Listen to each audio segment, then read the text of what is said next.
Table Talk with Brenda Perryman is brought to you by Livingston Family Dentistry. Livingston Family Dentistry knows that good dental care ensures overall wellness, and healthy teeth and gums can perfect your smile. With over 30 years of experience, Dr. Ronald and Dr. Blake Livingston take the time to explain every treatment. Their modern office and friendly staff are committed to making you feel comfortable, informed, and satisfied. Located at 13724 Woodward in Highland Park, call now 313 883 3050. If your teeth are not becoming to you, then you should be coming to us.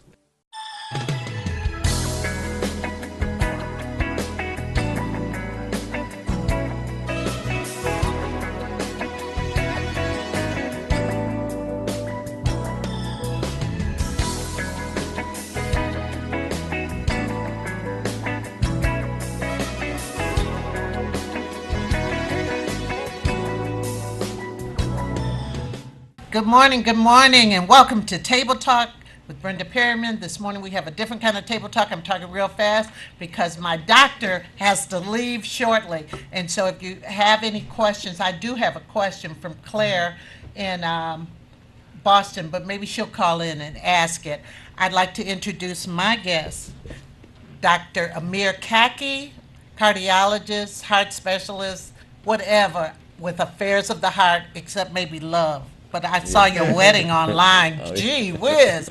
And Richard Welch, friend of mine, who's a patient of Dr. Kaki's and has been bragging about this man for so long. How are you this morning? Good. Thank you guys for having me. It's a pleasure to be here. I like that bow tie. You like? Yeah. Summer. Oh, is that what it is? Yeah. Oh, okay. I get my fashion from Rick. I got it from Rick's place. Right. So I want to ask real quick. Oh, if you want to call in, call us at 313-868-4336, 313-868-0351. And I forgot the other number. But anyway, you'll get us. Oh, and it's here. 0351 868-0351, 868-0342, and 4336. Anyway, Dr. Kaki, are you originally from Michigan or what? No, I was actually born and raised in South Florida in the Everglades, and then I made my way to Michigan. By way of what? By way of my wife. That's my wife grew up here, and I met her in New York City at the Pierre Hotel one night at the wedding, and we dated for a long time, and then finally got the ultimatum. So got married. And You came gotta out. do it or get off the pot. There you go. Right. So, what made you decide to study, cardiology? Were you always going to be that way? No, I was when I was young. My unfortunately, both of my paternal grandparents died prematurely of heart disease, and didn't get the opportunity to see them as a child. And so my other grandparents also succumbed to heart disease, and so my inspiration was to try to help patients and my relatives. Well, you teach, right? Yes, ma'am. And do you practice everything you tell your students? Yes, ma'am. I try to do that as best I can, especially what I preach to my patients, because I think it's really important. And I think it's very hard to convince patients to do things if you're not doing them yourselves. I think you lose a lot of credibility. So I try to do that. Absolutely. Well, some people say, well, they won't see me, but you practice what you preach. Yes, ma'am. Very good. Yes, ma'am. Okay, I'll be ma'am. I'll be ma'am today. So, what does being medical director of the Cardiac Catheterization Laboratories mean? Yeah, so we're very proud of the institution. I'm the cardiac catheterization director at the Detroit Heart Hospital at the Detroit Medical Center. It's actually one of the best cath labs in the country. I oversee various procedures from replacement of patients' valves via transcatheter, meaning minimally invasive. We oversee people getting their heart arteries treated, arteries that supply the brain and the legs. So almost any vessel in the body. So we do that percutaneously, meaning that there's no cutting. It's minimally invasive, and oftentimes patients can go home either the same day or within 24 hours. No, stop. Serious. That heart is just it's such a precarious organ. I mean, it can, we have to take care of it. And in our community, a lot of people have heart disease. Yes, ma'am. And what do you find are the reasons? Yeah, so it's interesting. I before I came here, I was working at Cornell on the Upper East Side of New York City at a very prestigious institution. But the patients that we took care of were actually not as sick as the patients I've noticed when I came to Detroit. And as I reflect on as why that is, and I find that a lot of patients, unfortunately, in Detroit, either don't have access to care or don't seek care preventively in a timely fashion, try to prevent this disease, particularly heart disease, from inflicting them. The other observation I noticed is that there's a tremendous amount of obesity and diabetes, particularly in the city of Detroit, as well as abnormally high percentage of people who smoke. So when you take diabetics, particularly, and smoking or tobacco abuse at the same time, it's a very bad combination for not only your heart vessels, but all the vessels that supply your body. And a doctor told me once that you can't feel your arteries hardening. That's correct. By the time you feel it, it's too late. You're very symptomatic, and the degree of blockage is profound, and you'll need treatment. So what can we do to prevent that? Can you give us 2 or 3 things we could do? Then I want to get to Ricky. I want to get to this question. Yeah, I think the most important things that we could do is, as a patient, is really take responsibility and ownership for your health. No smoking. Don't drink pop. If you're a diabetic, for example, have tight control of your blood sugars. Exercise and walking. So if you look at it, the risk factors that you could modify as a patient on your own is you're controlling your sugar, your diabetes, your blood pressure, not smoking. Those are the things that you can control. Your genetic predisposition to have a disease, unfortunately, we can't control that. So what I advocate for my patients is take ownership over your health, know what your numbers are, particularly as it relates to your blood sugar, your blood pressure, your cholesterol, and exercise. And I think if you do that and not smoke, you're giving yourself the best chance of not being inflicted with this disease. Well, I have a friend in Boston, Claire Ranucci, and she asked this question, and this is for Claire, and I think she's watching. I have a question. Paul, that's her husband, has an atrial flutter. He has a small monitor, what is it, Medtronic, inserted. Is ablation necessary for AF? Yeah. So there's 2 types of AF, atrial fibrillation, which is extremely common, and My mother has that. and atrial flutter. So if you're going to have one of them, unfortunately, if you live long enough, we're going to get atrial fibrillation. It's a disease of aging. Atrial flutter is a little bit different in that it's actually very responsive to the ablation. The ablation is often curative. What is ablation? Ablation is basically what atrial arrhythmias are. Is the heart pumps via there's electricity in the heart that conducts the heart to make it contract, and in this particular case, the patient has an abnormal circuit. And so what we do is we take a catheter and we use energy and we burn that circuit so that the patient can conduct normally. Wow.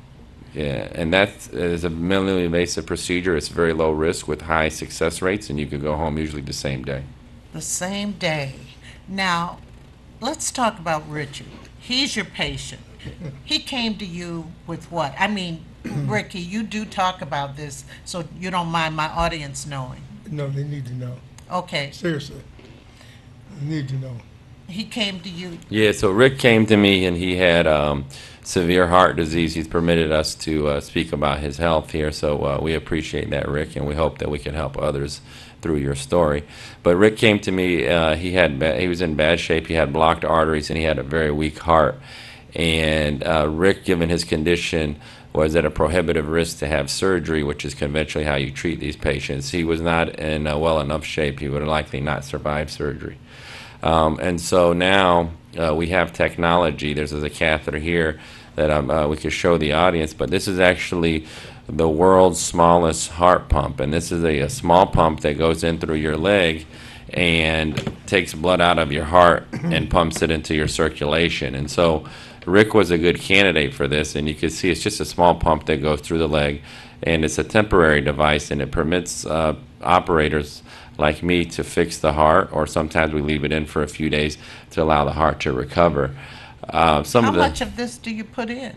So this is a single catheter, and with this catheter, we could give the heart 3.5 liters of support per minute, which is about what you need, you know, when we're walking around and doing things. So you could really provide perfusion to the whole body with this pump, and the heart doesn't do much.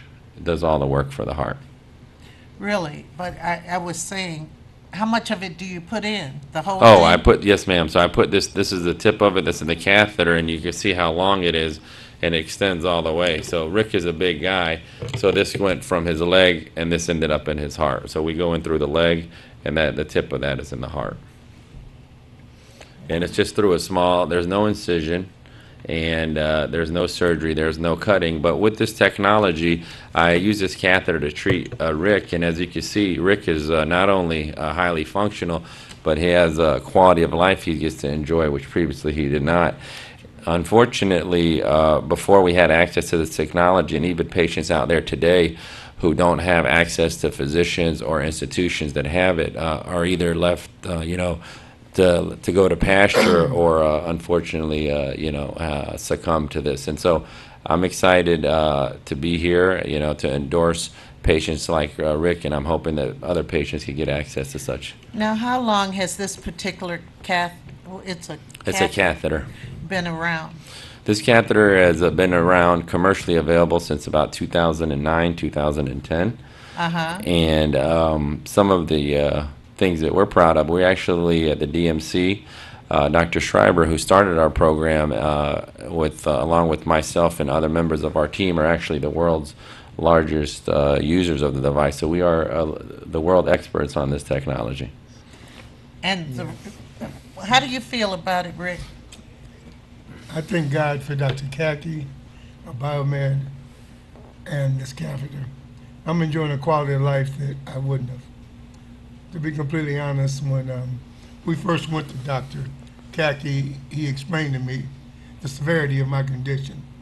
He also talked to me about things I was unaware of. I think people should be aware of is your history in your family. Your medical Your health history, your history. health history. Yes. I found that my grandfather died from heart disease, my father died prematurely, my uncle, and my oldest cousin. And I think I was next on the list if it don't be for Dr. Kaki, Biomed, and the Impala. Well, when I used to write for the newspaper, between my teaching job and everything else, I would stress your family health history. That is so important, isn't Yes. it, Doctor? Yes, yeah, it's very important because coronary artery disease and a lot of the diseases that affect us are actually inherited and have that increases your risk. So, if you don't know these risks, how are you going to try to take measures to mitigate them? So it's very important to know your family history and do whatever you can to try to decrease your risk over time. Right, because once you decrease your risk, the next generation, it'll Yes. be better for the next generation, and so on, Yes. and so on. So, what are some of the symptoms that people should start going to their doctor about? A lot of times we, may have a little heartburn and we ignore it.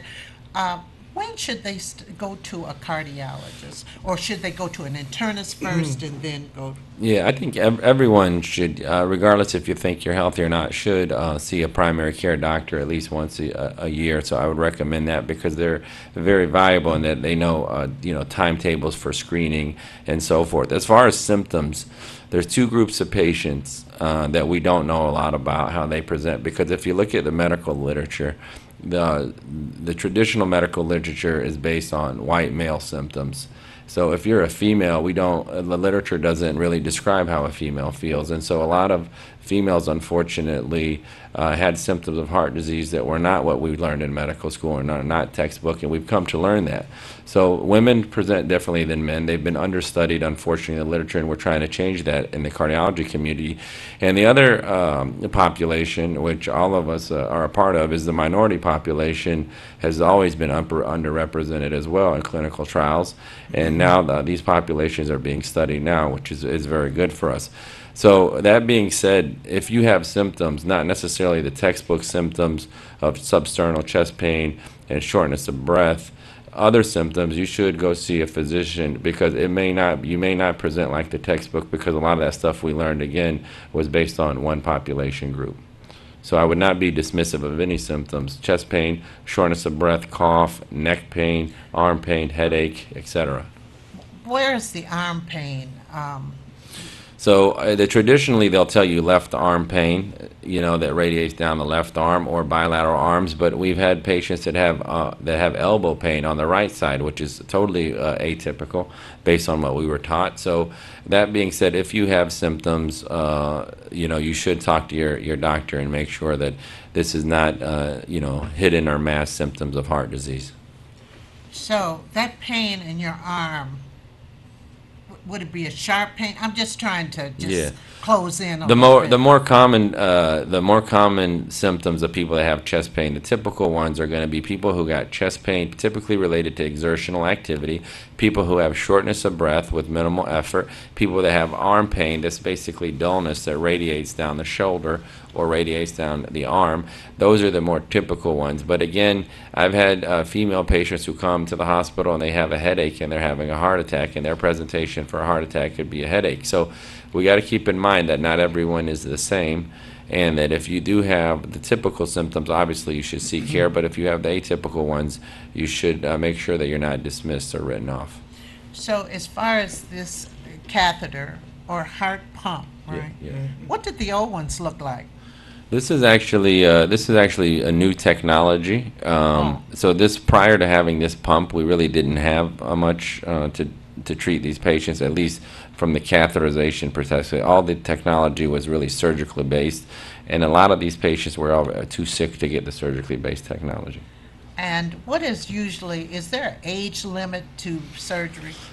There's no age limit. Actually, the youngest patient that we've used this device on successfully at the DMC is 21 years old, and our oldest patient is over 100 years old, a 102-year-old patient. So we don't discriminate based on gender, race, or age.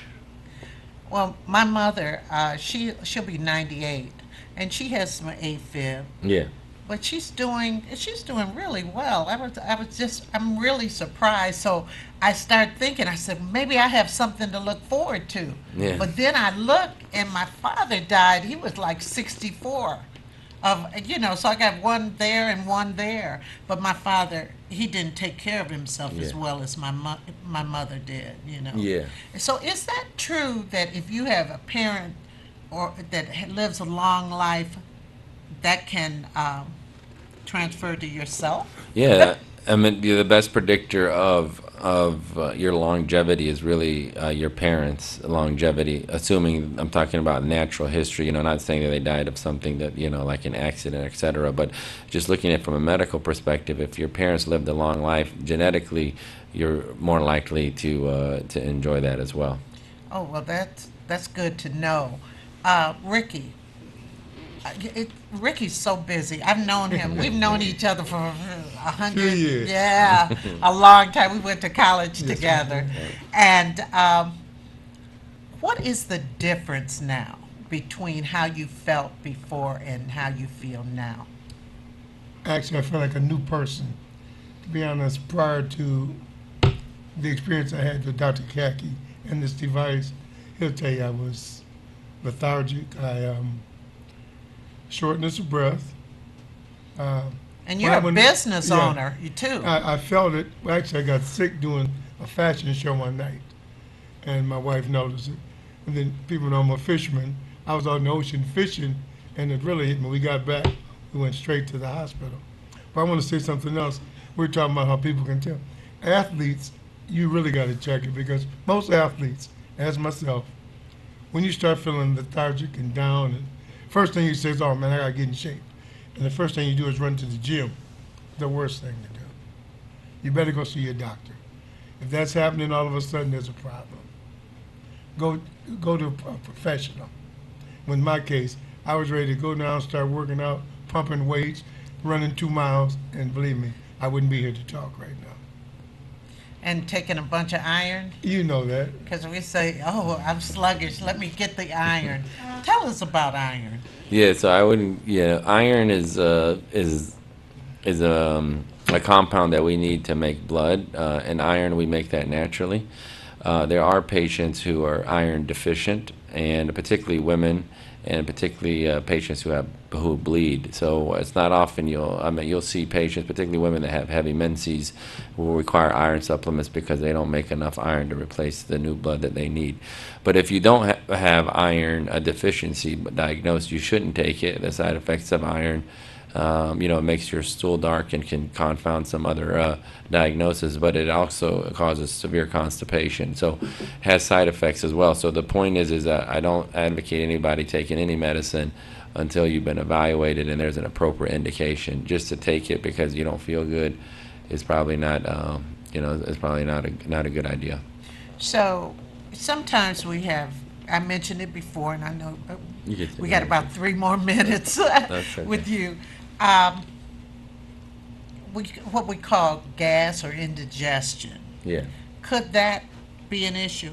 Yeah, so gas or indigestion, you should not write it off, particularly if it's related to symptoms. I get a lot of patients that come to my office and say, Doc, I don't really have chest pain, but I do get pain. It feels like gas or reflux, and when they're walking and doing stuff. So the typical symptoms of actually gas and reflux is after you eat a meal or if you lie down flat, you develop a lot of gas, acid in the stomach, and it goes back to your esophagus and it feels like chest discomfort or chest pain. So one of the great mimickers of heart pain is gastroesophageal reflux or gas and reflux symptoms. But sometimes people write that off on their heart disease and say it's reflux. You see what I'm saying? And that's when patients can get in trouble. So when it happens a lot, it can happen sometimes. Yeah. Don't you get? Yeah, it happens to indigestion? me. Yeah, because I grew up with 4 brothers, and we used to eat fast, so you could get your food, and that's unfortunately a habit I haven't been able to break, and so I eat really fast, and I'll get reflux when I do that. So that's just not abnormal. If we notice it once in a while, Yeah, I think it's, my recommendation is if you have symptoms anywhere above your belly button, it's worthwhile to go see your doctor, potentially see a cardiologist, get a stress test, and make sure that it's not heart related before you dismiss it. That's what I would encourage folks to do. so do all doctors have access to this Yeah, so this cardiac cath? No, it isn't a cardiac cath. It's a cath. it's a pump. It's a heart pump that is a catheter based. But the answer to that question is, the technology is commercially available currently in the United States. You'd want to go to institutions where they have the technology, Right. and where you have operators that have a lot of experience using it. And the DMC Heart Hospital does? Yes, the DMC Heart Hospital, not only do we have this technology, but we were some of the earliest adopters of this technology, and really have proud to say, and I give Dr. Schreiber, who's our chairman, Dr. Elder as well, I give these guys a tremendous amount of credit because the result of their early adoption really gave patients, not only in Detroit, but across Southeast Michigan, access to the technology. And I truly believe, and tomorrow we're going to show that, a lot of patients are alive today as a result of not only the institution, the technology, but the physicians who are willing to embrace it. Absolutely great. Well, Dr. Kaki, Rick and we're going to hang out here. Okay. And I know you have surgery to do. Yeah. The perils of being a doctor. I'd rather be here with you, Brenda, though. I know. But thank you so much for the information, and I want to have you back. Yeah, I would love to we come can get back. it. I had a lot of questions. No, I would love to come back. I wanted to thank you for having me, and I got to thank Rick. Rick has done a lot, not only for our practice, but done a lot, I think, for his fellow Detroiters and patients, and shared his story, and I think that's very honorable of Rick, and we hope that, by Rick doing this, more patients could be treated. So really, I commend you, Rick, and Rick's not only my patient, but we became close friends now, so appreciate it. So we'll be back in just a moment.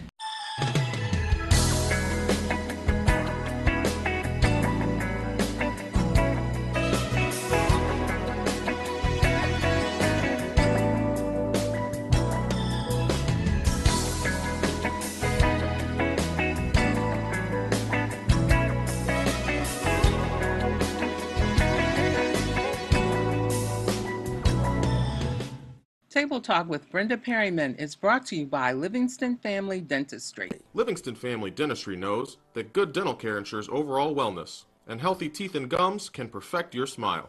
With over 30 years of experience, Dr. Ronald and Dr. Blake Livingston take the time to explain every treatment. Their modern office and friendly staff are committed to making you feel comfortable, informed, and satisfied. Located at 13724 Woodward in Highland Park, call now 313-883-3050. If your teeth are not becoming to you, Then you should be coming to us.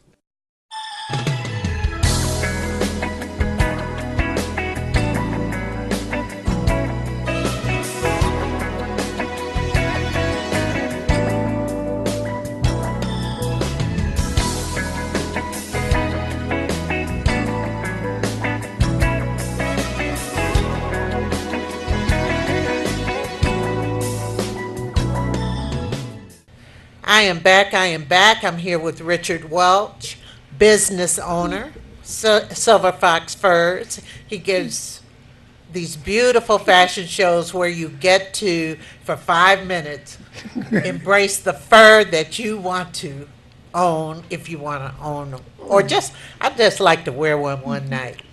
You can wear it, you know that. I know. All you but gotta do is tell me which one you want to wear. I know. But Ricky, I have seen you, go from, it's like a miracle what happened It with really you. is.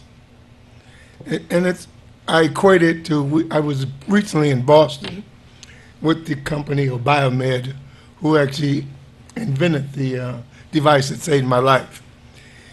And I'll tell you, and it's almost really like a miracle. It was 8 of us out of the whole country that were invited there Wow. to tell our story, And I thought about, this is a device that actually, even though it's been in existence, was not available until 3 years ago when I got sick. Wow. And I equated to the guy who actually invented it.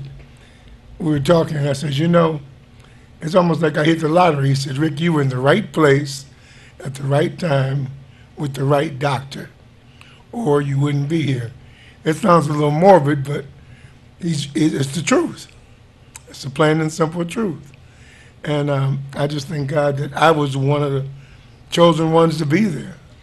Well, my main thing is men are so reluctant to go to the doctor. So many men I know of just don't go. And then I know some who will religiously go and take care of what ails them. So why is it that men just don't do that? I'll tell you, it's difficult to say because it varies with each individual. Now, myself, I go every 3 months because I really did some research about my family history. Was it always like that? No, there was a period when I left college that I went 10 years and never saw a doctor until I got sick. I went to the doctor and he said, well, when's the last time? Who's your primary care? I didn't have one. And I was in the hospital at Harper for about 2 weeks. But since then, not only do I do it, I advocate it to everyone else too. You must go to the doctor. You must there. You can't be your own doctor. It's impossible. Well, some people get that PDR, physician's desk reference, and they look up their symptoms, look up this and that. But it's good to get a hands-on. But medical care, I don't know what's happening. Prescriptions can be so expensive. I can't even begin. Well, you probably know too. I'll be honest, when you get to paying for some of this heart medication, you have no idea.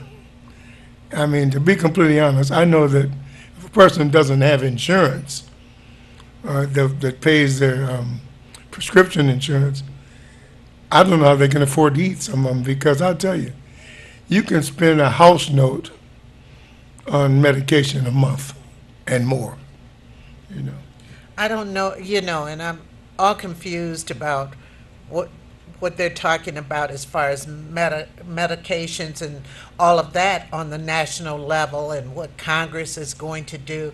I always feel they're going to do something to hurt us worse. I don't know. Actually, what made me really realize it, you realize it when you start paying for it. Yeah. And you sit down. I sit down I mean, I watch all the news shows. I try to stay abreast of what's happening with this medical, you know. And to be honest, I'm completely lost. All I know is that the point where I walk in the pharmacy and pay, I notice it. And I've noticed a change in the prices. I have one that went up. Ooh. I don't take a lot, but this one went up so much. I said, whatever I can do so I can stop taking it. That's the whole thing. I just want to stop taking it because I shouldn't have to, you know, well, I don't have to choose, but there are people who have to choose Oh, no between doubt. eating and their medication. It's so wrong. You know, in my case, fortunately, that as I got well and the more and more I got taken off of a lot of the medication. Yeah. And that's always a good feeling when I go in to see Dr. Cack and he says, well, Rick, you don't have to take that anymore, you know. And that way you know you're doing better. And then myself, I know I feel better. I mean, I've got things I want to achieve and do in my life with my family, grandkids and everything. And I'm in a position to do it now. Whereas prior to me going in for this particular situation, I wouldn't be here. Well, you know, it doesn't matter how much money you have. That's not- John Paul Getty died. You know, I mean, seriously, it doesn't matter. It just matters, you know, if you don't have your health, really, you don't have anything. You really don't. Can't buy another second. If it's that time, can't buy another second. That's it. So you have to do things that are necessary, you know, to prepare yourself. I believe in preventative things. That's why I listen to Dr. Kaki. Dr. Kaki has taught me so much Well, about let's talk health. about your diet. How do you eat? What was the change? The change is sugar's out my diet. I eat a lot of fruit and vegetables right now, but you can be careful. A lot of fruit has a lot of sugar in it that people don't realize. Right, but aren't lot there of certain fruits that have less? Yeah, they are. I'm gonna tell you what's good to eat is cantaloupe. I love cantaloupe. Cantaloupe is good to eat, you know. Now, people oftentimes say, well, I just eat watermelon or I just eat cherries, I just eat grapes. There's so much sugar in those that you have no idea. Another thing, dried fruits have so much sugar, and you have a tendency to eat more of it because it's concentrated. You'll sit there and eat 2 or 3 handfuls of raisins, and that's just like eating a bunch of grapes. Really? Oh, yeah, and stay away from. I learned when I was in Boston at the company that invented this. Stay away from white things, white potatoes, white rice, certain white things like that. See, there's a lot of sugar. in it. Okay, I know. You know that's the thing. Salt, White leave salt. potatoes. Wait a minute. Let's talk about white potatoes. Yeah. Did you ever like peel those potatoes and cut them up and use olive oil, put a little bit of French fries? I have a craving. I have had a craving for some French fries that I cook. Yeah. I mean, that's a little cheating. Once in a while. Everything in moderation. Yeah. Remember that. It's a word you hear all the time, but it's so true. It's true. It's true. Moderation, you But know. I don't eat rice, but other white foods are breads. And so many of us love bread. Bread and butter. Yeah, I hate for them to put I that know what you're going to say. rolls on the table. Hot ones. And I went to the new restaurant down the street, Cruise and Muir, Uh-huh. opened up on Woodward. And me and one of my friends, we went there the other day, and the bread was piping hot. And I said, I don't want to get it. Then they put that butter on the table. I said, maybe a little bit. But it isn't good for you. not. They put it on, some places don't do it. Fridays doesn't give you a basket of bread. I mean, not Fridays, J. Alexander. You have to be disciplined, and believe me, Brenda, to tell you, I mean, there was a time, I could wax that thing of bread, you know, and just got to be real disciplined now because it's all about being able to wake up, you know. I always kid people, I say, I want to break the world record for waking up. Yeah, I know. But you pay closer attention to your body now, too. Well, my wife's an RN, and she stays on top of it. As a matter of fact, Dr. Kaki even mentioned, said, Rick, you know, above just being here, how fortunate you are that you have a RN in your home. My wife monitors everything I do, you know, to the point it's become a habit. Well, you're the exception as opposed to the rule, because a lot of people don't have people in their house who will monitor, you know. You've met my wife, you know. Oh, I know, Alicia. Yep. Yep. But I am so happy that you feel so much better and that you're avoiding those things. Besides the white foods and the fruits with sugar, you don't drink soda, do you? I don't drink soda. You know, I've never drank alcohol. So there again, Dr. Kaki assured me that the fact that I didn't never drink alcohol, never did the drugs, you know. I don't really drink a lot of soda. I've drank some sweet things. But and that's one thing I can attribute to me being healthy and being here today. Well, I sure am happy. I don't smoke. That's Okay. another thing. I've never smoked. Okay. Everybody, you heard this cautionary tale right here. Ricky, you're a businessman in the city of Detroit. I'm going to kind of change it Okay, go ahead. so we could talk a little contemporary stuff besides Okay. our hearts. You're a businessman in the city of Detroit. Your business is located in the New Center area. Right. Call it Midtown now. Is that part of Midtown That's now? that's the on the outskirts of Midtown. I think they're going to rename it something else. They're getting ready to do a lot of things up and down that boulevard. A lot of things happening up there right now. There's so much happening. Why now. don't you tell the audience Oh something? my God, there's so many things.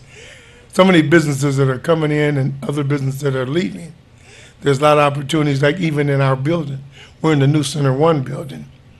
From what I understand, across the street, that used to be Club Pinta, if people remember that. Yeah, Here's in the wow. basement. Yeah, There's probably another club coming in there. You in the know, Fisher Building? in the Fisher building, in the basement. Supposed to have another They club have new coming. ownership over there. You know, I had the opportunity to meet the owner, and I had the opportunity to meet, there's a gentleman from Somali who actually comes in to do the marketing for the guy who owns the building. I had the opportunity to meet him too. I'd like to get him on your show one time too. To talk to him, because what he talks about is what people not in Detroit are saying about Detroit. Like And what? You'd be surprised. All over the country now, one of the top places for progress and to start a business is in Detroit now. Right now. I'll tell you what has really flourished, Avenue of Fashion. And there's a gentleman over there, Mr. Rufus Bartell. This brother has his finger on the pulse. And I'll tell you, there's so many things that are happening now. So people who desire to get into business, go over there, do some research, and see just where you can fit in. Because believe me, right now is the time. And slowly it's getting where there's less space available. Over on Livernois? On Livernois and Seven in Mile? New Center. Oh, and in New Center. Livernois is 7 Mile. I didn't get a chance to attend. I was out of town. But I guess they had a jazz thing 2 or last 3 week. weeks ago, Yeah, it was yeah. just, oh God. It was off the hook. Well, I saw something I didn't like. There's the new restaurant that's owned by Bishop Merritt.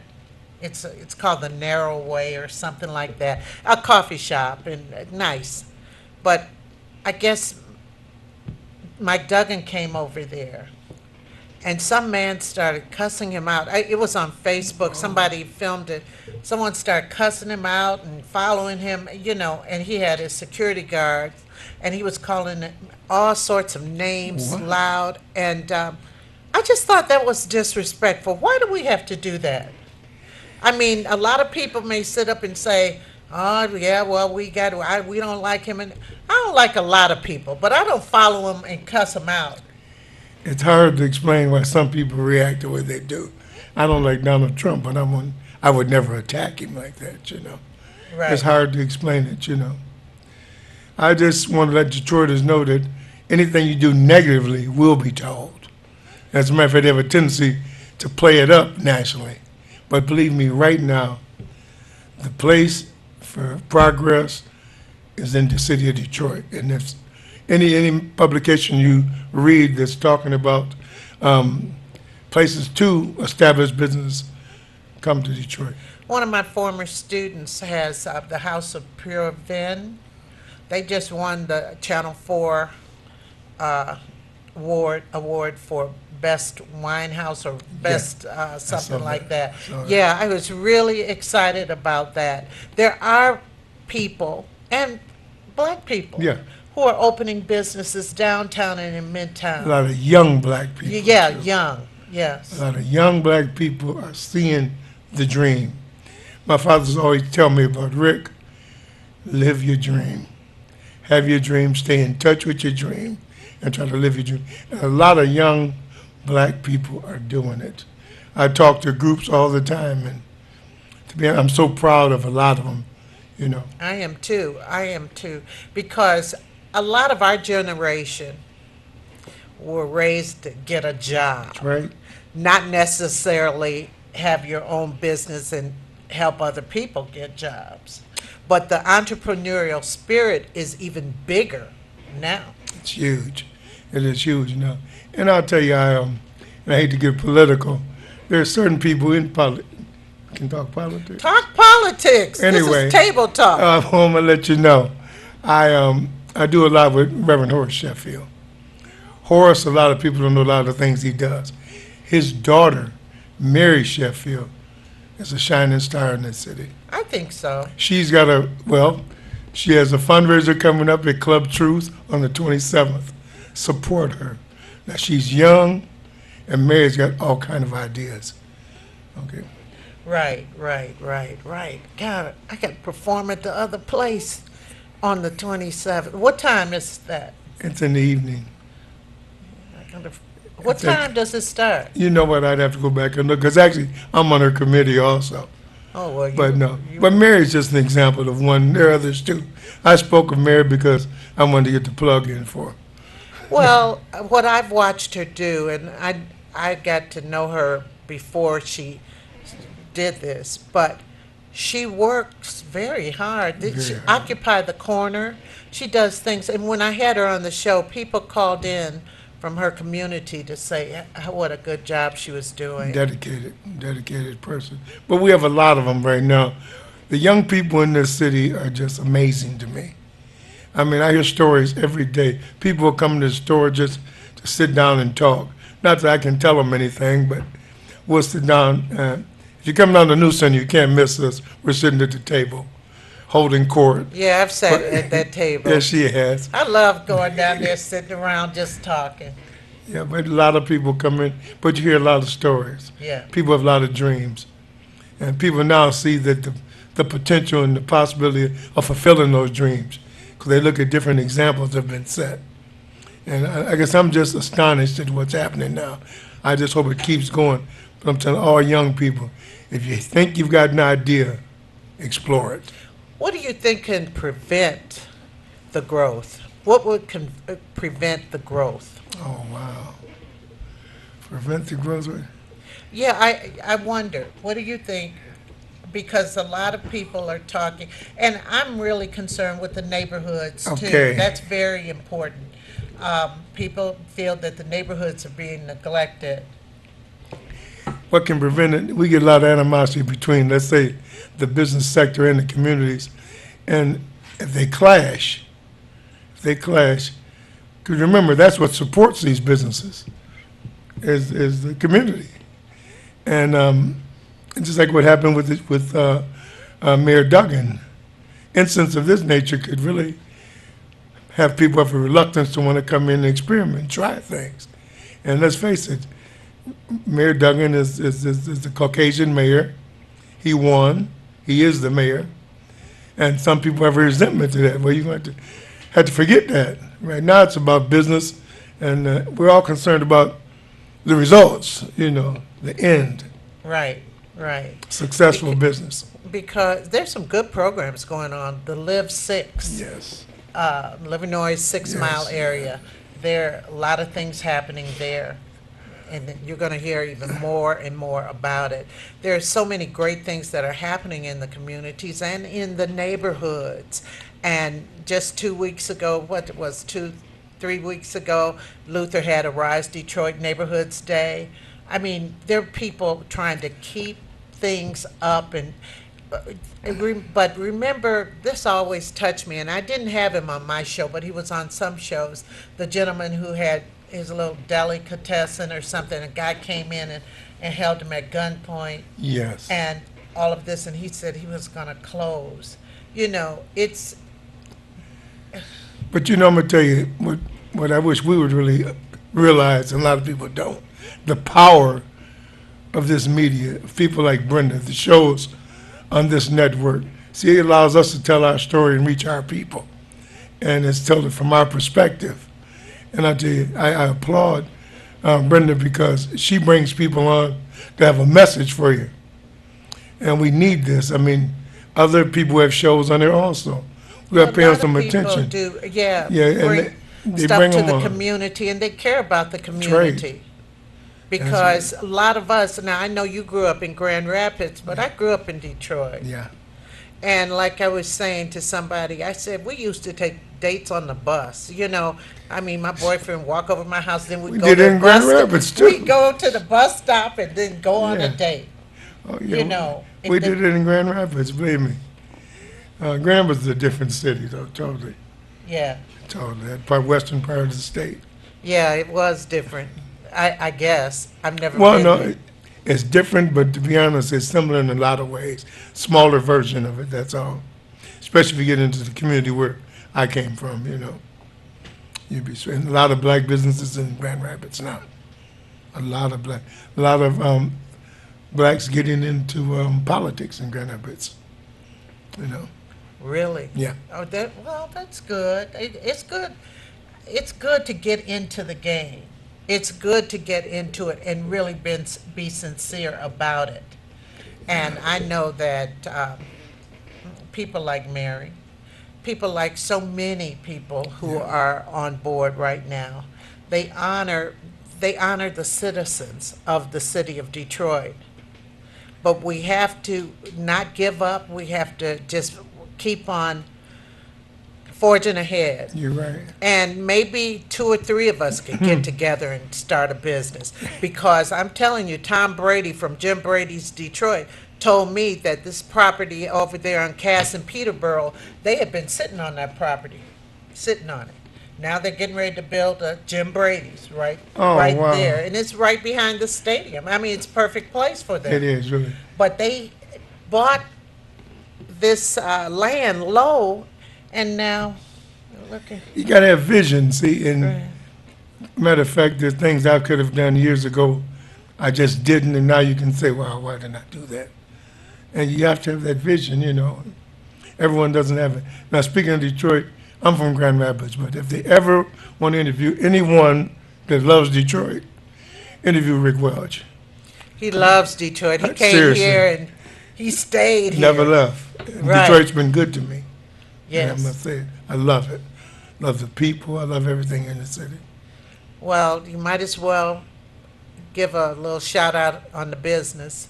Oh, Silver Fox Furs, we're in the New Center One building. I'll tell you this, nobody can sell you a coat cheaper. Remember, I know what they pay for them. Plus, what we have in Martha Jean the Queen, the late, great Martha Jean the Queen, and I devised a layaway system that no one has. Our layaway is 10% down. You have 3 years to pay it off. Wow. All you have to do is make a monthly payment.